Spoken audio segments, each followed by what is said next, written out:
Okay, so students, in the last lecture, what we have studied is we have studied the metal semiconductor junction.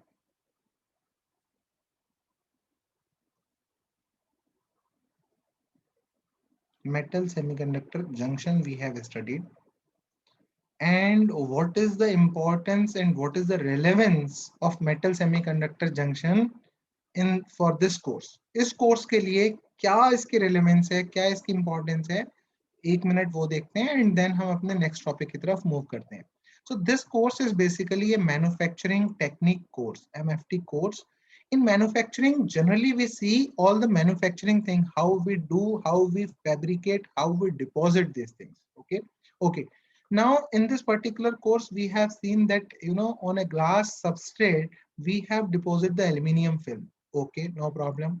So this is your aluminium film and this is the glass substrate, let's say.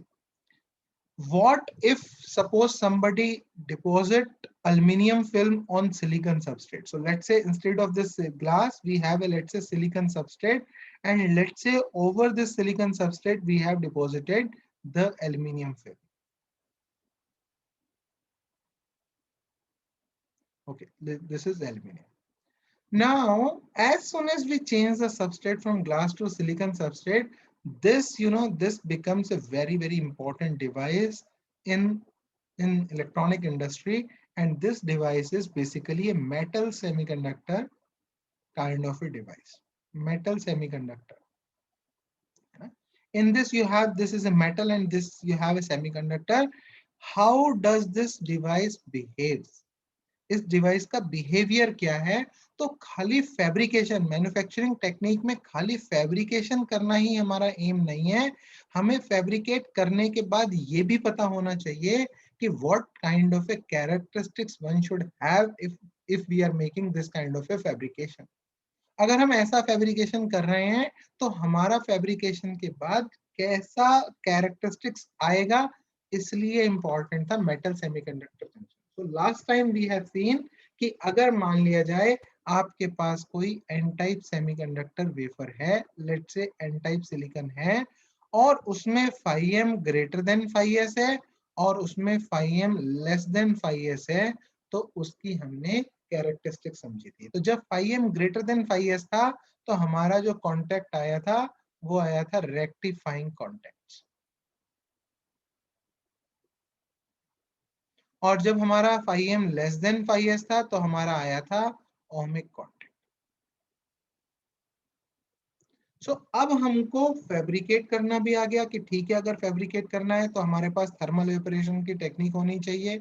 We should have thermal evaporation, and thermal evaporation से कैसे हमें इसको deposit करना है and कौन सा metal deposit करना है, so that we can have a rectifying contact and so that we can have a ohmic contact. What is rectifying contact and what is ohmic contact, that we have seen in the last lecture. ये इसकी relevance थी, ये इसका importance था कि क्यों हम manufacturing techniques course के अंदर, इस थ्योरी के अंदर हम क्यों गए, हमें क्या जरूरत पड़ी इस थ्योरी के अंदर जाने की, हम सिर्फ और सिर्फ लिमिट क्यों नहीं रहे फैब्रिकेशन तक. ये इसकी रिलेवेंस थी. Okay, last time I told you that there are 4 type of junctions in electronic industry. एक होता है pn homo junction,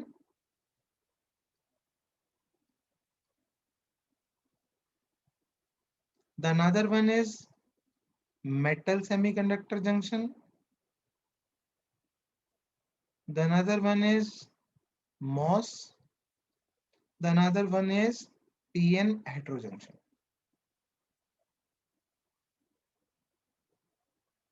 आप कोई भी इलेक्ट्रॉनिक इंडस्ट्री में कोई भी इलेक्ट्रॉनिक डिवाइस को अगर आप देखेंगे, if you will see any electronic device, you will come across with any of these kind of a junctions in that particular device. उसमें एक हो सकता है, उसमें दो हो सकते हैं, उसमें तीन हो सकते हैं, उसमें चारों भी जंक्शंस लाई कर सकते हैं. सो अगर आपको इनकी थ्योरी पता है तो आपको हर इलेक्ट्रॉनिक डिवाइस का पता है. इनको बनाना, फैब्रिकेट कैसे करना है, फैब्रिकेट करना भी अब हमें आ गया है. हमें अगर मान लो पीएन होमो जंक्शंस बनाना है तो हम क्या करेंगे, पीएन जंक्शन बनाने के लिए we will take a P type silicon wafer. हम पी टाइप सिलिकॉन वेफर लेंगे एंड हम उसके ऊपर एन टाइप सिलिकॉन डिपॉजिट करेंगे, एन टाइप सिलिकॉन। अब ये एन टाइप सिलिकॉन आप कैसे करेंगे? आप पीवीडी से कर सकते हैं, आप सीवीडी से कर सकते हैं, आप पीवीडी के अंदर आरएफ से कर सकते हैं, आप पीवीडी के अंदर डीसी से कर सकते हैं, आप सीवीडी के अंदर थर्मल से कर सकते हैं, आप सीवीडी के अंदर पीई सीवीडी से कर सकते हैं, आप सीवीडी के अंदर हॉट वायर सीवीडी से कर सकते हैं, या आप कोई और टेक्निक यूज करके इसको कर सकते हैं। ये आपको पता है। इसकी थ्योरी क्या है? ये हमने यूईसी 001 के कोर्स में ऑलरेडी सीख लिया है कि इसकी क्या थ्योरी है। मेटल सेमीकंडक्टर जंक्शन हमने अभी फैब्रिकेट करना सीख लिया, थर्मल ऑपरेशन से फैब्रिकेट कर सकते हैं। उसकी थ्योरी क्या है? हमने लास्ट लेक्चर के अंदर सीख ली है। आइए आज के लेक्चर में बात करते हैं what is MOSCAP, what is इसकी इंपॉर्टेंस, इसकी इंपॉर्टेंस क्या है, and how do we fabricate it. ये दोनों तीनों बातें आज के लेक्चर में समझते हैं कि इसको फैब्रिकेट कैसे करना है। अच्छा, इसके फैब्रिकेशन में ऑक्सीडेशन का फैब्रिकेशन ऑलरेडी हमने लास्ट टू लास्ट लेक्चर में समझ लिया था कि ऑक्सीडेशन को फैब्रिकेट कैसे करते हैं, ऑक्साइड कैसे करते हैं। भाई मॉस है क्या? अगर मैं आपसे मॉस का स्ट्रक्चर बनाने के लिए कहूँ तो सबसे पहले एक सिलिकॉन वेफर, मतलब एक सेमीकंडक्टर, ये तो हो गया आपका सेमीकंडक्टर।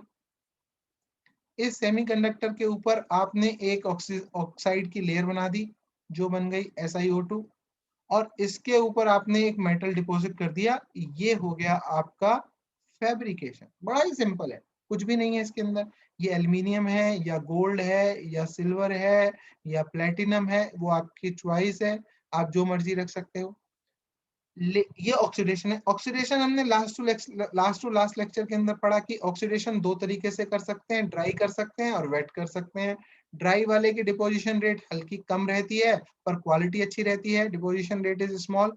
वेट वाले की डिपोजिशन रेट बहुत हाई होती है, डिपोजिशन रेट, है ना, लेकिन इसकी क्वालिटी उतनी अच्छी नहीं होती। कैसे करना होता है? सिंपल, एक फर्नेस होता है, उस फर्नेस के अंदर क्या करना होता है हमें? एक सिंपल फर्नेस है। अब वो फर्नेस क्या हो सकता है? क्वार्ट्ज ट्यूब फर्नेस भी हो सकता है। क्वार्ट्ज ट्यूब फर्नेस का क्या मतलब है? कुछ नहीं, बड़े बड़े वर्ड हैं पर है बहुत आसान। क्वार्ट्ज ट्यूब में क्या होता है, जैसी अपनी ट्यूब लाइट होती है ना, सेम ट्यूब लाइट, ऐसे सेम एक क्वार्ट्ज की ट्यूब होती है। क्वार्ट्ज की ट्यूब, क्वार्ट्ज की ट्यूब इसलिए क्योंकि वो हाई टेम्परेचर पे स्टैंड कर सकती है। बिल्कुल ऐसी एक क्वार्ट्ज की ट्यूब होती है, 1 मीटर लंबी लगभग। वो क्या होती है, उसमें एक हीटर लगा होता है कि आप इसको हीट कर सकते हैं। यहाँ पे आप क्या करते हो, एक पावर सप्लाई लगा के इसको हीट करने का ऑप्शन रखते हो, बस एक हीटर लगा देते हो। जैसे ही आप इसके अंदर हीटर लगा देते हो तो ये क्या है, 1000 से लेके 1500 डिग्री सेंटीग्रेड तक इसका आप टेम्परेचर मेंटेन कर सकते हो। इसके अंदर आप क्या करते हो, एक सिलिकॉन का टुकड़ा ऐसे रख देते हो, सिलिकॉन का पीस लैब स्केल में एक रख देते हैं। कंपनी में क्या करते हैं, कंपनी में इस तरीके से एक स्ट्रक्चर बना लेते हैं, उसमें यहाँ पे एक पीस रख दिया, यहाँ एक रख दिया, यहाँ एक रख दिया, यहाँ एक रख दिया, ऐसे वर्टिकल पीसेस खड़े कर देते हैं, 20-25 पीसेस एक साथ। एंड यहाँ से कहीं से आप उसके अंदर प्योर ऑक्सीजन जो है वो फ्लो करा देते हो, और बस इसका टेम्परेचर मेंटेन कर लेते हो। थोड़ी देर के अंदर डिपेंडिंग अपॉन आपको कितना ऑक्सीजन की थिकनेस चाहिए वो मिल जाती है। ज्यादा थिकनेस चाहिए ज्यादा देर तक रखते हो, कम थिकनेस चाहिए कम देर तक रखते हो। तो ये हो गया आपका ऑक्सीडेशन। मेटल आपने कैसे करना है, वही same to same thermal operation. तो फैब्रिकेशन तो हो गया बहुत आसान मॉस का। अच्छा, मॉस का फंक्शन क्या है? मॉस को फैब्रिकेट तो हमने कर लिया, अब मॉस को यूज कहाँ करते हैं, इसकी इतनी इंपॉर्टेंस क्यों है, ऐसा मॉस स्ट्रक्चर के अंदर क्या है कि मॉस इतना इंपॉर्टेंट हो गया कि उसका फैब्रिकेशन पढ़ना पड़ रहा है। और मॉसफेट नाम से एक ट्रांजिस्टर बना, उस मॉसफेट में क्या ये और ये मॉस सेम है या वो मॉस अलग है? तो आंसर आया ये सेम है। और इस मॉसफेट का जो हार्ट है, जो इसका पूरा का पूरा इंटीग्रल पार्ट है, वो मॉस ही है। मॉस कैप ना किसी ने बनाया होता, मॉस कैपेसिटर किसी ने ना बनाया होता, तो मॉसफेट ट्रांजिस्टर भी नहीं बनता। तो मॉस की ऐसी क्या खूबी है कि वो ट्रांजिस्टर में इतनी हेल्प करती है? अब हमें ये समझना है, क्योंकि खाली फैब्रिकेशन करने से कुछ नहीं होगा। अगर हमें यही नहीं पता कि हमने इस डिवाइस का फैब्रिकेशन किया क्यों है, इसकी इंपॉर्टेंस क्या है, तो फिर ये बेकार है। आइए तो समझते हैं मॉसकैप क्या है, मॉसकैप की वर्किंग क्या होती है। ओके तो समझ लेते हैं, बहुत आसान है। तो नेक्स्ट टॉपिक है मॉस, और इसका कैरेक्टराइजेशन कैसे करते हैं वो समझते हैं। मॉस, तो मॉस जैसे नाम से ही है, MOS is a metal oxide semiconductor. MOS का मीनिंग ही ये है कि मेटल है इसमें एक इसमें एक ऑक्साइड है और एक इसमें semiconductor. Okay, semiconductor generally silicon लेते हैं, तो यहाँ पे एक बॉक्स बना लेते हैं, ये सिलिकॉन को रिप्रेजेंट कर रहा है। ओके, अब हम दूसरे कलर से यहाँ पे ऑक्साइड बना देते हैं, तो ये हमने ड्राई ऑक्सीडेशन करके इसका ऑक्साइड बना दिया, SiO2 लेट से, है ना। इसकी थिकनेस बहुत कम 10 नैनोमीटर से भी कम रखते हैं। ओके, एंड देन हमने लेट से इसके ऊपर कोई एक मेटल डाल दिया, let say this is your metal, let say aluminium or polysilicon, कोई भी एक मेटल हमने इसके ऊपर डाल दिया। ओके, ये हो गया हमारा मेटल। इसको हम थोड़ा सा और ड्राइंग को कर लेते हैं ऐसे, और ये डाल दिया हमने लेट से ऑक्साइड, और ये है हमारा सिलिकॉन, एंड लेट से सिलिकॉन हमारा एन टाइप सिलिकॉन है। लेट से सिलिकॉन हमारा क्या है, एन टाइप सिलिकॉन है। तो ये जो स्ट्रक्चर है, ये स्ट्रक्चर बिहेव करता है सेम टू सेम कैपेसिटर की तरीके से, कि ये कैपेसिटर है एक तरीके का। कैपेसिटर क्या होता है, आपने 12th के अंदर पढ़ा है कि एक मेटल प्लेट इधर, एक मेटल प्लेट इधर, और बीच में डाइलेक्ट्रिक। और जब आप इस मेटल प्लेट पे पॉजिटिव चार्ज लगाते हो, तो दूसरे पे इस तरीके से क्या होता है, यहाँ पे पॉजिटिव और यहाँ पे नेगेटिव चार्ज की एक लेयर आ जाती है ऐसे पैरेलल प्लेट में। एंड ये कैपेसिटर चार्ज को स्टोर करने के लिए एक डिवाइस हम बना लेते हैं। ये क्या करता है, चार्ज को स्टोर कर लेता है।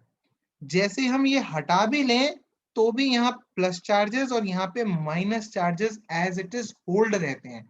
और मान लो फिर हम कोई दूसरा यहाँ पे एक लोड लगा दें, एक बल्ब लगा दें, इस तरीके से बल्ब लगा दें, तब उस बल्ब को ये ग्लो कर सकता है, तब उस बल्ब में करंट फ्लो होती है और ये चार्जेस इस पाथ के थ्रू डिस्चार्ज होते हैं। ये सारे के सारे चार्जेस जो हमने लगाए हैं, ये कैपेसिटर की फंक्शनिंग होती है। ओके, सेम टू सेम ये कैपेसिटर की तरह वर्क करता है, क्योंकि एन टाइप सिलिकॉन अपने आप में एक कंडक्टिंग लेयर की तरह बिहेव करती है, मेटल लेयर अपने आप में कंडक्टिंग की तरह बिहेव करती है, ऑक्साइड आपका एक डाइलेक्ट्रिक की तरह बिहेव करता है। ओके, तो ये मॉस, इसका मतलब पहली बात तो हमें समझ में आ गई कि MOS is nothing but it is a capacitor.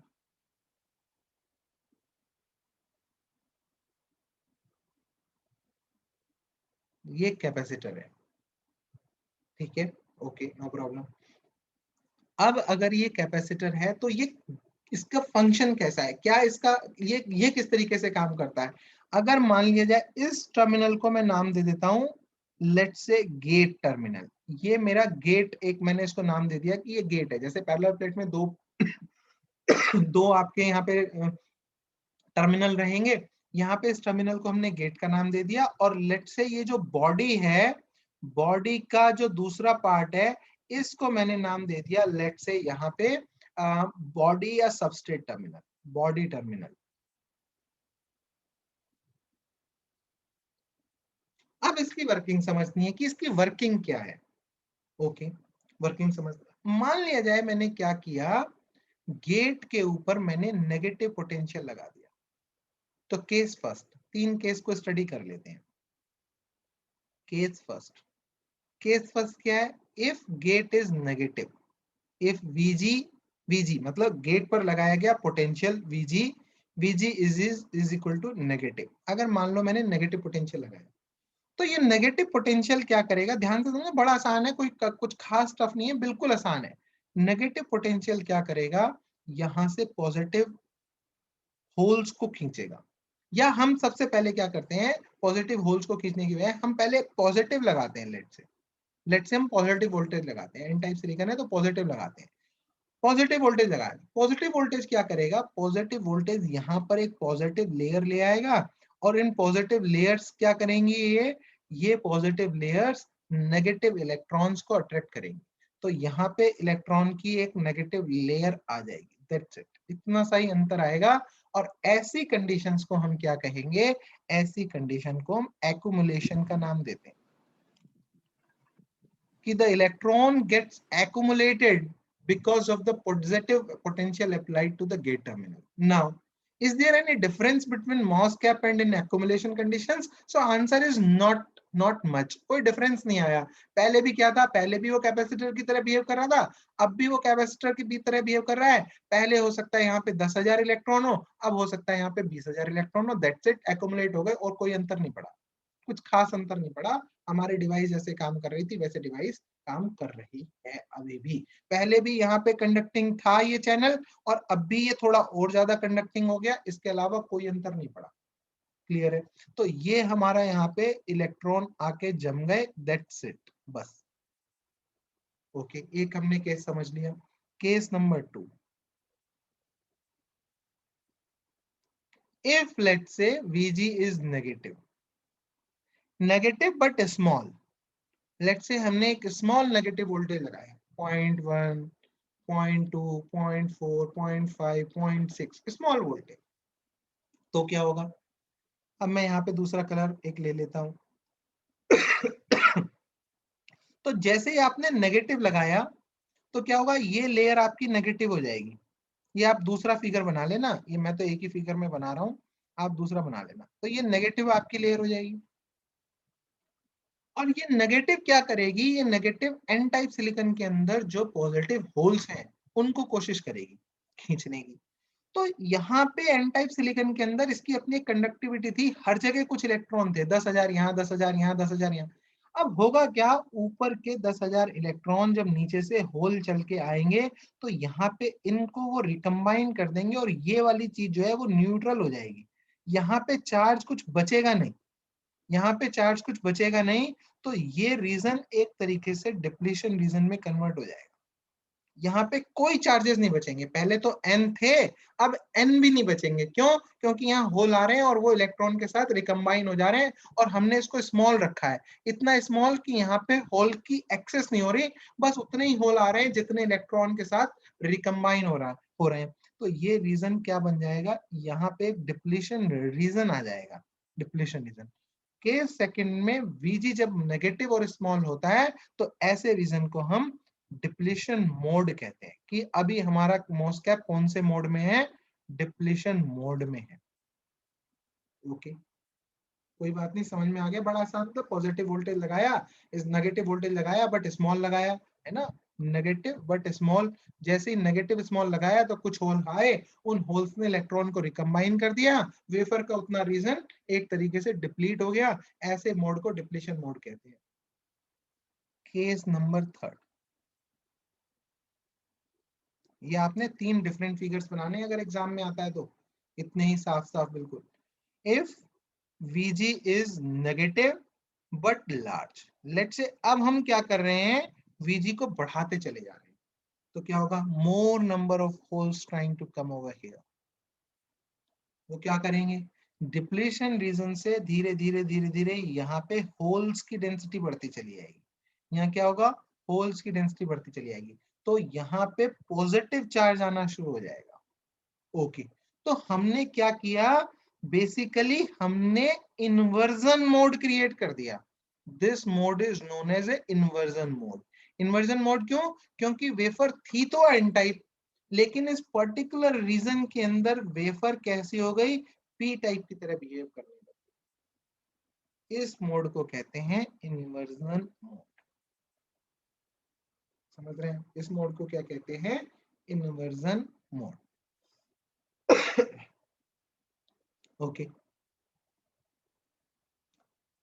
ये हो गया मॉस कैपेसिटर का डिवाइस फिजिक्स, कि इसके अंदर मॉस के अंदर 3 डिफरेंट मोड होते हैं।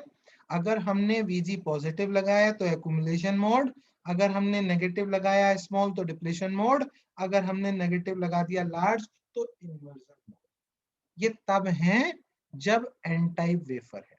अगर पी टाइप वेफर होती तो इसका उल्टा हो जाता, पी टाइप होती तो नेगेटिव लगाने पे एक्युमुलेशन हो जाता, स्मॉल पॉजिटिव लगाने पे डिप्लीशन हो जाता और लार्ज पॉजिटिव लगाने पे इन्वर्जन हो जाता।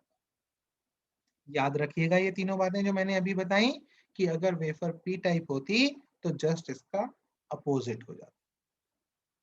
ये मॉस कैपेसिटर की डिवाइस फिजिक्स है और इस डिवाइस फिजिक्स ने इलेक्ट्रॉनिक इंडस्ट्री के अंदर एक बहुत बड़ा रेवोल्यूशन ला दिया। बहुत बड़ा रेवोल्यूशन। क्या रेवोल्यूशन ला दिया अब आपको समझ में आएगा। मैं अब इस मॉस डिवाइस के अंदर क्या कर रहा हूं, थोड़ा सा इसको एक्सटेंड कर रहा हूं और जैसे ही इसको एक्सटेंड करूंगा तो आपको एकदम से हैरानी होगी कि अरे ये तो बहुत काम की चीज आ गई। देखो क्या करते हैं अपन। मैंने क्या किया, N type silicon as it is ले ली और ये ऑक्साइड पूरे सिलिकॉन के ऊपर ना डाल के इतनी सिलिकॉन के ऊपर डाल दिया और मेटल भी इतने के ऊपर ही डाल दिया। ध्यान से समझना क्या किया। मेटल जो पूरे पे डाल रखा था, ऑक्साइड जो पूरे पे डाल रखा था, पूरे पे ना डाल के यहां ऑक्साइड डाल दिया और यहां मेटल डाल दिया और ये टर्मिनल को वापस से गेट ही बोला और इसके साइड में यहाँ पे ये थी एन टाइप सिलिकॉन, इसके साइड में यहाँ पे बॉक्सेस बना दिए पी टाइप के, पी प्लस के और पी प्लस के, ये बॉक्सेस बना दिए और इस टर्मिनल को कह दिया ड्रेन, लेट्स से सोर्स, और इस टर्मिनल को कह दिया ड्रेन।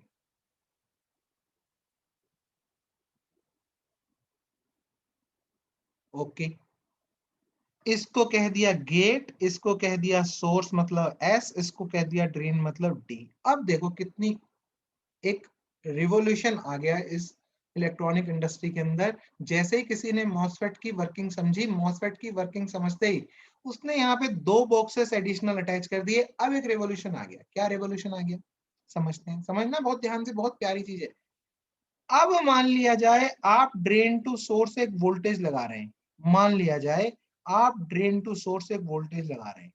अभी आपने गेट पर कोई वोल्टेज नहीं लगाया, आप ड्रेन टू सोर्स एक वोल्टेज लगा रहे हैं और उस वोल्टेज का नाम लेट से VDS है। सोर्स पे आपने पॉजिटिव लगा दिया, ड्रेन पे आपने नेगेटिव लगा दिया। अब आप वोल्टेज लगा रहे हो, 2 वोल्ट लगा दिया आपने।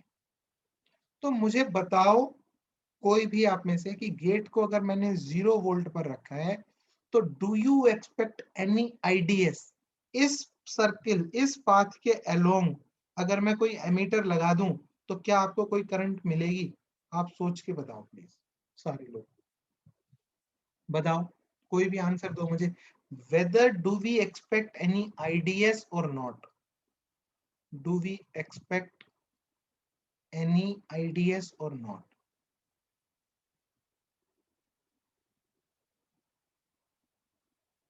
बताओ, 4 लोगों, 4 तो बताओ कम से कम। तुम आए हो तो तुम तो ढंग से पढ़ो, चलो बाकी तो आए ही नहीं।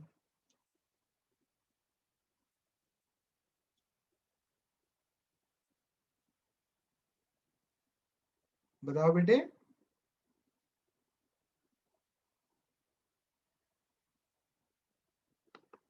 अरे अब तो 8 हो गए, कोई तो बताओ। फिर मैं नाम ले लेके पूछूंगा, क्या फायदा, इससे अच्छा कोई एक कह दो हाँ या ना कम से कम।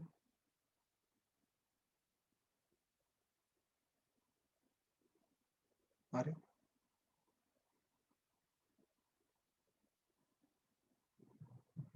आदित्य,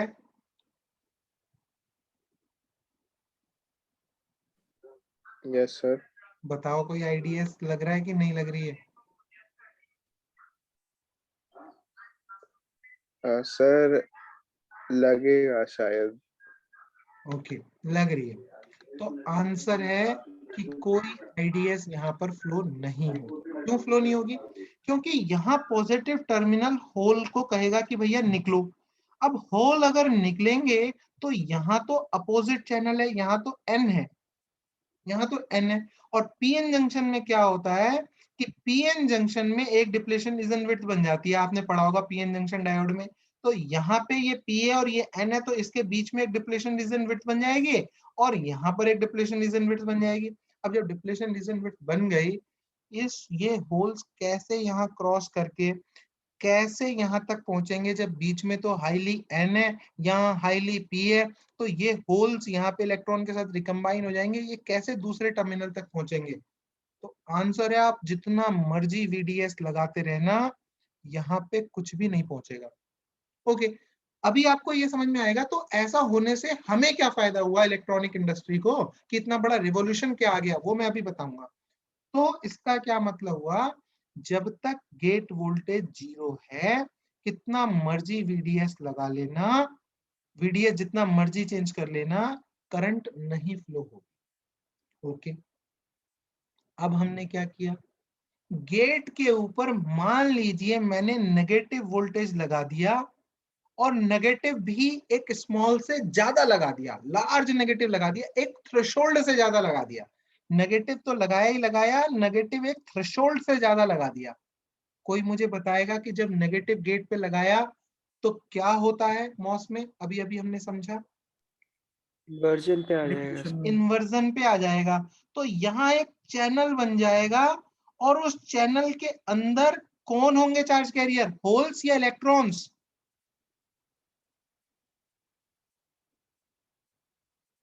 बताओ। अरे अभी अभी तो बताया तुमने, इस चैनल के होल अंदर सर। होल्स होंगे, बिल्कुल सही। और ये channel P type silicon wafer की तरह एक्ट करने लगेगा। अब क्या होगा, जैसे ही आपने VDS लगाया, there will be a current, because ये भी पी है, यहां से होल जाएंगे, ये भी पी है और ये भी पी है। अब तो ये एक रेजिस्टेंस की तरह काम कर रहा है, ये पूरी डिवाइस एक रेजिस्टर की तरह काम कर रही है। देखो यहाँ से होल निकले, पी टाइप एक पतली सी एक रेजिस्टेंस की, एक ये रेजिस्टेंस हो गया, एक एक रेक्टेंगुलर स्लैब रखी हुई है, रेक्टेंगुलर स्लैब का अपना एक रेजिस्टेंस है, जो भी इसकी कंडक्टिविटी होगी उसके हिसाब से जो भी इसका रेजिस्टेंस होगा, यहाँ से पी से होल जाएंगे और इसमें जाएंगे। इसका क्या मतलब हुआ, जब तक गेट पर एक थ्रेशोल्ड वोल्टेज से कम वोल्टेज है, there is no current, and as soon as there is a voltage greater than the threshold voltage at the gate terminal, there will be a current between drain and source. Meaning, by changing the field at the gate voltage, by changing the field at the gate voltage, you are controlling the characteristics of the device. Meaning, it's a kind of a field effect. It's a kind of a field effect. Field का effect हो रहा है इस transistor के ऊपर जिसमें 3 terminal हैं, transistor meaning जिसमें 3 टर्मिनल है। सो फील्ड इफेक्ट ट्रांजिस्टर की तरह ये काम कर रहा है। और कौन सा field effect transistor, MOS field effect transistor. तो ये कैसा हो गया, ये वोल्टेज कंट्रोल्ड हो गया। जैसे बीजेटी आपने पढ़ा, बीजेटी में क्या था, बेस करंट फ्लो होगी तब एक कलेक्टर करंट फ्लो होगी, बेस करंट नहीं फ्लो होगी तो कलेक्टर करंट फ्लो नहीं होगी। वो क्या था, करंट कंट्रोल्ड डिवाइस। ये क्या है, वोल्टेज कंट्रोल डिवाइस, इसलिए इसके नाम में फील्ड इफेक्ट आता है। ओके, अब ये ऐसा होने से क्या फायदा क्या हुआ एक इलेक्ट्रॉनिक इंडस्ट्री को, तो ये क्या काम करने लग गया, ये एक स्विच की तरह काम करने लग गया। स्विच क्या होता है, स्विच ये होता है कि अगर बंद है तो कोई करंट नहीं, और खुला है तो करंट है। घर में पानी की टैब की तरह गेट का टर्मिनल काम करने लग गया। मान लो आप बाथरूम में गए और पानी की टैब लगी हुई है, ठीक है, टैब लगी हुई है। अब इस टैब को जब तक आप यहाँ पे भलाई टैंक के अंदर पानी फुल भरा हुआ है और यहाँ आपने एक बकेट रख दी, उस बकेट में पानी तभी आएगा जब आप इस टैब को, नोब को घुमाओगे। जब आप इस टैब को घुमाओगे तो टैब जब ऑन होगी तभी ये कनेक्शन ड्रेन टू सोर्स या सोर्स टू ड्रेन शुरू हो जाएगा। समझ रहे हैं आप, ये आपका हो गया सोर्स टैंक, बकेट हो गई आपकी ड्रेन। तो सोर्स से ड्रेन में तभी फ्लो होगा जब आप इस टैप को कंट्रोल करते हो। तो गेट आपका क्या हो गया, गेट आपका टैप हो गया, ड्रेन आपका क्या हो गया, बकेट हो गई, सोर्स आपका क्या हो गया, टैंक हो गया। तो गेट पे वोल्टेज को कंट्रोल करके आपने ड्रेन टू सोर्स में कंट्रोलिंग कर ली, ये डिवाइस बन गई आपकी मॉसफेट। अब इसका इलेक्ट्रॉनिक इंडस्ट्री में क्या यूज हुआ, तो ये स्विच हो गया। एक, जब तक गेट पे वोल्टेज नहीं है तब तक कोई करंट नहीं है, जब गेट पे वोल्टेज है तब एक करंट है।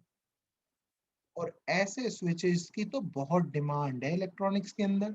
क्यों, मान लीजिए आपने बनाना है एक एक एक फंक्शन बनाना है डिजिटल का, f is equal to a plus B.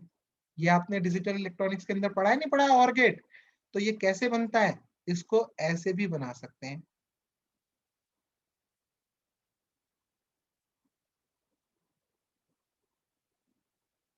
देखो ये ए है, ये बी है। अब अगर ए ऑन होगा तो भी F इक्वल टू ये 1 है आपका, और ये 1 है तो F1 आ जाएगा। और अगर या B ऑन हो तब भी F इक्वल टू 1 आ जाएगा, या दोनों ऑन हो तब भी F इक्वल टू 1 आ जाएगा। इसका मतलब और गेट को इंप्लीमेंट करने के लिए दो स्विचेस चाहिए, एक A और एक B, और दोनों को पैरेलल में लगाना है, बात खत्म हो गई। और अगर मॉसफेट स्विच की तरह काम कर रहा है तो इसका मतलब दो मॉसफेट लगाने हैं और गेट बन के तैयार। तो जो और गेट की आईसी के अंदर था वो क्या था, दो मॉसफेट पैरेलल में लगे हुए थे, अपना बन गया। मान लो आपको F is equal to A B plus C बनाना है, तो कैसे बनेगा, so this is your A, this is your B and this is your C। So this is A switch, this is B switch and this is C switch. अब देख लो कब होगा F equal to 1, कब होगा, जब A B दोनों 1 हो तब F इक्वल टू 1 होगा, या जब C अकेला ही ऑन हो तब भी F इक्वल टू 1 हो जाएगा। सो क्या हुआ, आपने तीन स्विचेस के हेल्प से आपने ये फंक्शन जनरेट कर लिया। और स्विच कौन है, स्विच आपका मॉसफेट है। कुछ चीजें क्लियर हुई कि नहीं हुई, सच बताना कि कुछ एप्रिसिएशन, कुछ कुछ कुछ ऐसे दिखने लगी चीजें कि नहीं, कि यस कुछ तो बात हो रही है।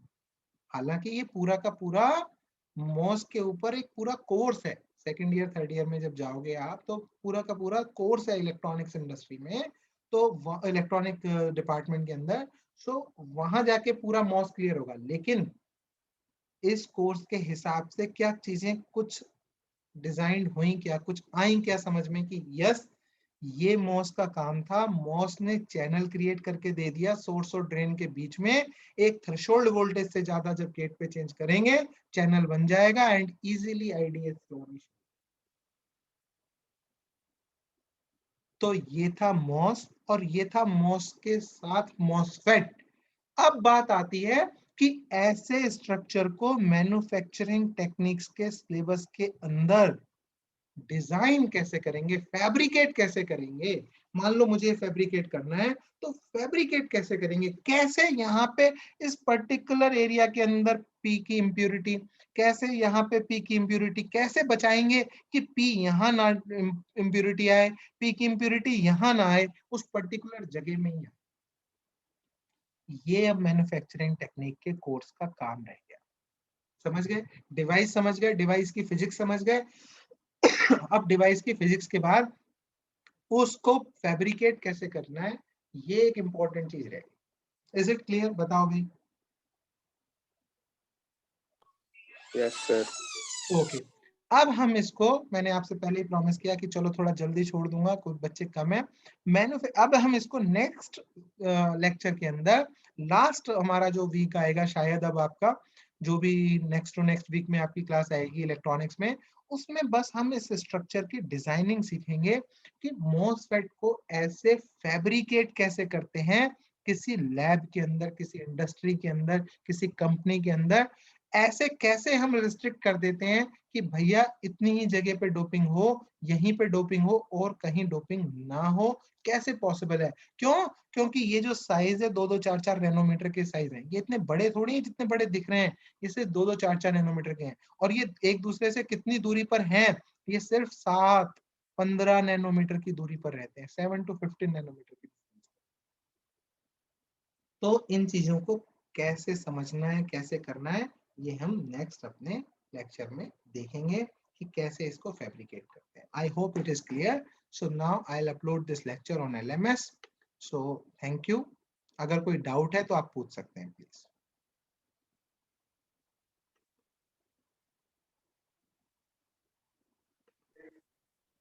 Excuse me sir.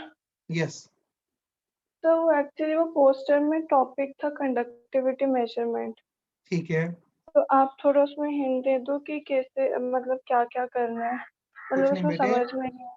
बिल्कुल आप जो भी स्टूडेंट्स जिस भी ग्रुप के हैं, कोई भी टेंशन नहीं लेनी है। मैं आपको बताता हूँ